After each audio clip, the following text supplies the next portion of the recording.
জরিমানা, এত মামলা হামলা, তারপরে ইসলাম আছে না নাই? আরো জোরে বলেন আছে না নাই?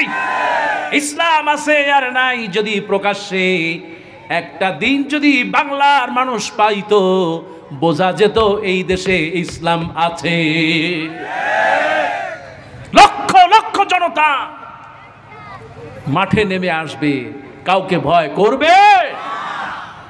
এই জন্য ভাইয়েরা আমার, মুসাব সামনের দিকে চলছে, দুই হাত পড়ে গেল। সাহাবীরা মনে করলেন সেনাপতি বুঝি শেষ, কিন্তু আল্লাহ নবী সাহাবী মুখে কামড় দিয়া তারপরে কালেমার পতাকা নিয়ে চললেন।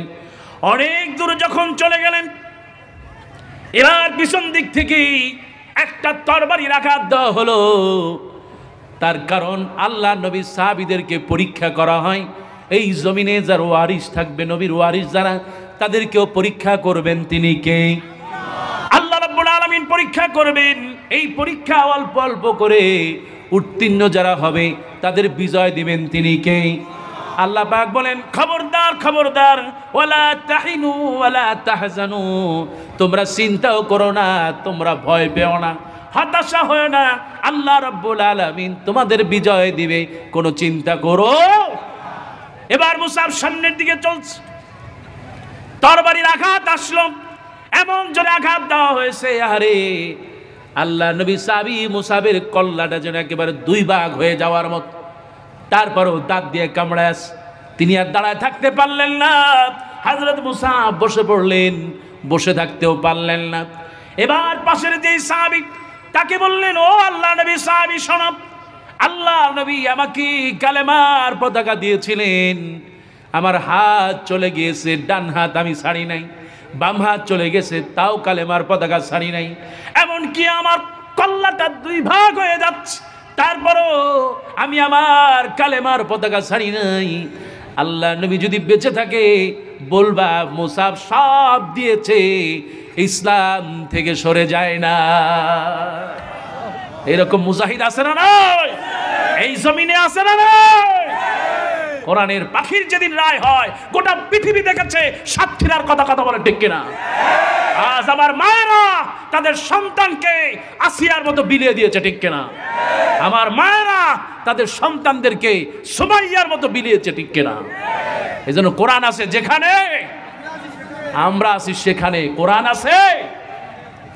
এবার মুসাব সামনের দিকে চললেন, জমিনে পড়ে গেলেন, কথাগুলো শেষ হতে না হতেই শাহাদাতের কালিমা পান করলেন, শহীদ হয়ে গেলেন মুসাব। এবার পাশে থাকা সাহাবী আল্লাহর নবী, কখনো হুঁশ কখনো বেহুশ, খবর হয়ে গেল আল্লাহর নবী নাই।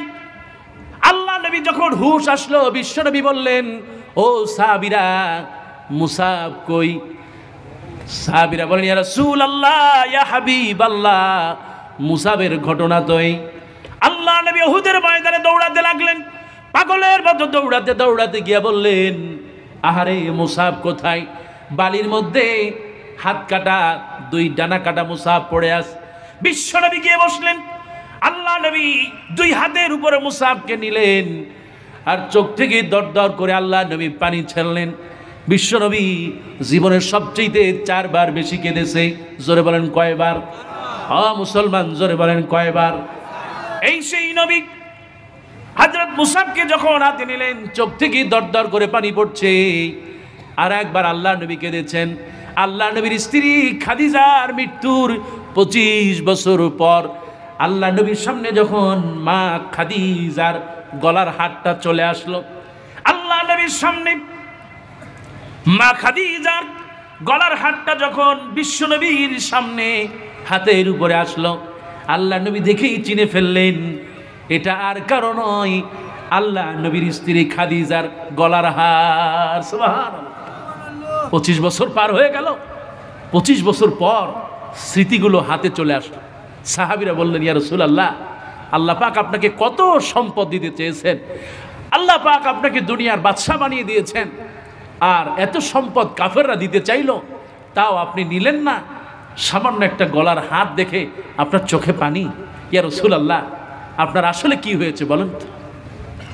আল্লাহ নবী বললেন, সাহাবীরা, তোমরা আজকে যেই পানি চোখে দেখতেছো, এইটা আমার দুনিয়ার সামান্য কোনো পানি নয়, এই পানিটা দুনিয়ার কোনো সম্পদের জন্য আমার চোখে পানি নাই।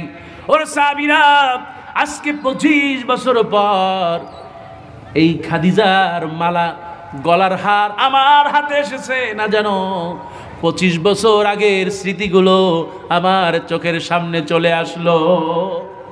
25 বছর আগের কথা মনে পড়ে গেল, এই কারণে আমি আর চোখে পানি ধরে রাখতে পারলাম না। আল্লাহ নবী এমনি করে খাদিজার জন্য কেঁদেছেন। এবার বিশ্বনবী বললেন, ও সাহাবীরা, তোমরা এই মুসাবের জানাজার ব্যবস্থা করো, দাফন কাফনের ব্যবস্থা করো। আল্লাহ নবী স্বয়ং নিজে নামাজ পড়ালেন, জানাজার নামাজ পড়ালেন। এবার বললেন, সাহাবীরা, তোমার ভাইদের কদর করো, তারে তোমরা আদবের সাথে নিয়ে আস। ওই মুসাবের লাশ নিয়ে বহনকারী যেই 4 জন, তার মধ্যে একজন আবু বকর আর একজন ওমর। সুবহানাল্লাহ। একজন আবু বকর আর একজন, সামনের দিকে আবু বকর আর ওমর, পিছনের দিকে যিনি রইলেন তিনি আর কেউ নন, তার মধ্যে একজন ওমর আর একজন আল্লাহ নবী সাহাবী হযরতে আলী। কয়জন হলো খলিফা? কয়জন? 4 জন খলিফা। হযরত মুসাবের লাশ নিয়ে কবরের দিকে আসতেছে। কবরের মধ্যে যিনি নামলেন তিনি আর কেউ নন, বিশ্বনবী মুহাম্মদুর রাসূলুল্লাহ সাল্লাল্লাহু আলাইহি ওয়াসাল্লাম। বিশ্বনবী কবরের মধ্যে নামলেন আর বললেন, সাহাবীরা, মুসাবের লাশটা আমার হাতে দাও, আমি তাকে কবরে নামায় দেই। সাহাবীরা বলেন, ইয়া রাসূলুল্লাহ, ইয়া হাবিবাল্লাহ, কারে আপনি কবরে নামাবেন? কেমনে নামাবেন? এই সেই মুসাব, যেই মুসাবির এই খাটিয়ার উপরে যে কাপড়টা আছে, এই কাপড় সরাইয়া দিলা, তার গায়ে যেই দাফনের কাপড়, এই কাপড়টা খুবই অল্প কাপড়।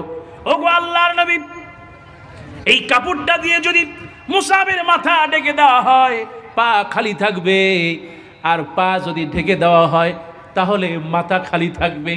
আল্লাহ নবী বললেন, আহারে, এই কি সেই মুসাব যেই মুসাব দৈনিক একটা নতুন নতুন জামা গায়ে দিতেন। আল্লাহ নবী চোখের পানি ফেললেন। ও যুবকেরা, তোমাকে বলি, যেই যুবক এত সম্পদের মধ্যে থেকেও সবচেয়ে যারে ভয় করলেন তিনি কে? আল্লাহকে ভয় করার কারণে, আল্লাহকে ভালোবাসার কারণে সব ছেড়ে দিলেন। এমনকি মৃত্যুর সময় কাফনের কাপড়টুকু পরিপূর্ণ হলো না। আল্লাহ নবীর সামনে যখন হযরত মুসাবকে আল্লাহ নবী হাতে দেওয়া হলো, তার অনেক জায়গা ফাঁকা রয়ে গেল।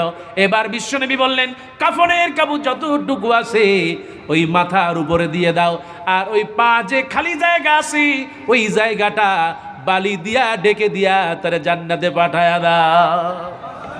এই জন্য ভাইরা আমার, যদি আল্লাহকে ভয় করো, বিপদ আসবে, মুসিবত আসবে। আল্লাহকে যদি ভয় করো, তোমাকে অনেক পরীক্ষার সম্মুখীন হওয়া লাগবে, ঠিক কি না? এই জন্য মুত্তাকির 1 নম্বর গুণ হলো আল্লাহকে ভয় করা। 2 নম্বর গুণ হলো ওয়াল আমালু বিত-তানজিল, কোরআন এবং সুন্নাহ অনুযায়ী আমল করা। কোনো অবস্থায় বেদাত করা যাবে? সবাই বলেন, করা যাবে না। মুত্তাকি 2 নম্বর গুণ হচ্ছে কোরআন হাদিস অনুযায়ী আমল করবে, শিরক বেদাত করবে। 3 নম্বর হলো অল্পে সন্তুষ্ট থাকা।